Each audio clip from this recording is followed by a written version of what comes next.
সোমার সাথে মজার বাংলা চ্যানেলে সকলকে স্বাগত জানাই। কেমন আছো তোমরা? সকলে খুব ভালো আছো তো? আমি তোমাদের কবি সত্যেন্দ্রনাথ দত্তের লেখা উত্তম ও অধম কবিতাটা পড়ে শুনিয়েছিলাম। তোমাদের মনে আছে তো? জানো তো, কবি সত্যেন্দ্রনাথ দত্তকে ছন্দের কবি বলা হয়, কারণ তার লেখা কবিতাগুলোর মধ্যে এত সুন্দর একটা ছন্দ থাকে, অর্থাৎ শব্দের মধ্যে এত মিল থাকে, সেই জন্য কবি সত্যেন্দ্রনাথ দত্তকে ছন্দের কবি বলা হয়। আজ আমি তোমাদের এই কবিতাটাতে কবি কি বলতে চেয়েছেন সেটা বুঝিয়ে বলবো। তবে হ্যাঁ, এই ভিডিওটাকে স্কিপ করলে চলবে না, প্রথম থেকে শেষ পর্যন্ত দেখতে হবে, তাহলে তোমরা বুঝতে পারবে যে কবিতাটাতে কি বলতে চাওয়া হয়েছে। আর অতি অবশ্যই ভিডিওটাতে তোমাদের লাইক করতে হবে আর অনেক অনেক শেয়ার করতে হবে, আর তার সাথে কমেন্ট করে জানাতে হবে যে কেমন লাগলো। আর এছাড়াও আর কোন কোন কবিতা বা গল্প তোমরা শুনতে চাও আমাকে কমেন্ট সেকশনে লিখে জানাও। আর সাবস্ক্রাইব করতে ভুলো না, যাতে পরের ভিডিওটায় কি আসছে সেটা তোমরা জানতে পারো। তাহলে চলো শুরু করি। উত্তম ও অধম, সত্যেন্দ্রনাথ দত্ত। কুকুর আসিয়া এমন কামড় দিল পথিকের পায়ে, কামড়ের চোটে 20 দাঁত ফুটে, বিষ লেগে গেল তাই। এখানে কবি কি বলছেন, যে একজন পথিক মানে পথ দিয়ে যে যায়, পথ মানে রাস্তা, অর্থাৎ রাস্তা দিয়ে যে সমস্ত লোকজন যাওয়া আসা করে তাদের সকলকেই বলা হয় পথিক। তো সেই রকম একজন লোক, সেই রকম একজন পথিক, সে পথ দিয়ে যাচ্ছিল, আর হঠাৎ একটা কুকুর এসে কি করলো না, সেই পথিকের পায়ে, অর্থাৎ সেই লোকটির পায়ে এমন জোরে কামড় দিল যে কুকুরের দাঁতটা সেই পথিকের পায়ে গেঁথে গেল। আর ফুটে যেতে কি হলো না, কুকুরের দাঁতের যে বিষ, সেই বিষটা তার পায়ের মধ্যে লেগে গেল। ঘরে ফিরে এসে রাত্রে বেচারা ভীষণ ব্যথায় জাগে, মেয়েটি তারই সাথে হয়, জাগে শিয়রের আগে। কি বলছেন কবি না, লোকটি যখন বাড়ি ফিরে এলো তখন রাতের বেলায় ঘুমোতে গিয়ে দেখছে তার এত পায়ের যন্ত্রণা হচ্ছে, যেখানে কুকুরটা কামড়ে দিয়েছে, সেই 20 দাঁত ফুটিয়ে দিয়েছে, সেইখানে খুব যন্ত্রণা হচ্ছে, খুব ব্যথা হচ্ছে। আর সেই ব্যথা এত ব্যথা যে সেই ব্যথার চোটে লোকটি ঘুমোতেই পারছে না।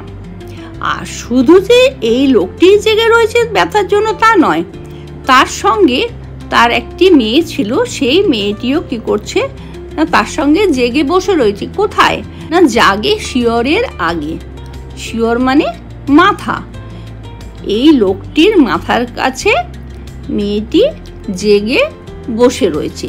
বাবাও ঘুমাচ্ছে না আর ব্যথায় কষ্ট পাচ্ছে, তাই জন্য তার মেয়েরও ঘুম হচ্ছে না, দুজনে মিলে জেগে বসে রয়েছে রাতের বেলায়। বাপের এসে কহে ভৎসনা ছলে, কপালে রাখিয়া হাত, তুমি কেন বাবা ছেড়ে দিলে তারে, তোমার কি নেই তা? মেয়েটি কি করছে না, বাপের অর্থাৎ বাবাকে ভৎসনা ছলে, অর্থাৎ বকুনি দিয়ে বা ধমক দিয়ে বাবাকে কি বলছে, কপালে হাত রেখে, তুমি কেন বাবা ছেড়ে দিলে, তোমারও তো দাঁত আছে, তাহলে কুকুরটা যখন তোমাকে কামড়ালো তখন তুমিও তো তাকে কামড়ে দিতে পারতে, তাহলে তুমি ছেড়ে দিয়ে ঠিক করোনি। তো সেই জন্য বাবাকে সে কি করছে, বকুনি দিচ্ছে। কষ্টে হাসিয়া আর্ত কহিল, তুই যে হাসালি মোরে, দাঁত আছে বলে কুকুরের পায়ে দংশি কেমন করে।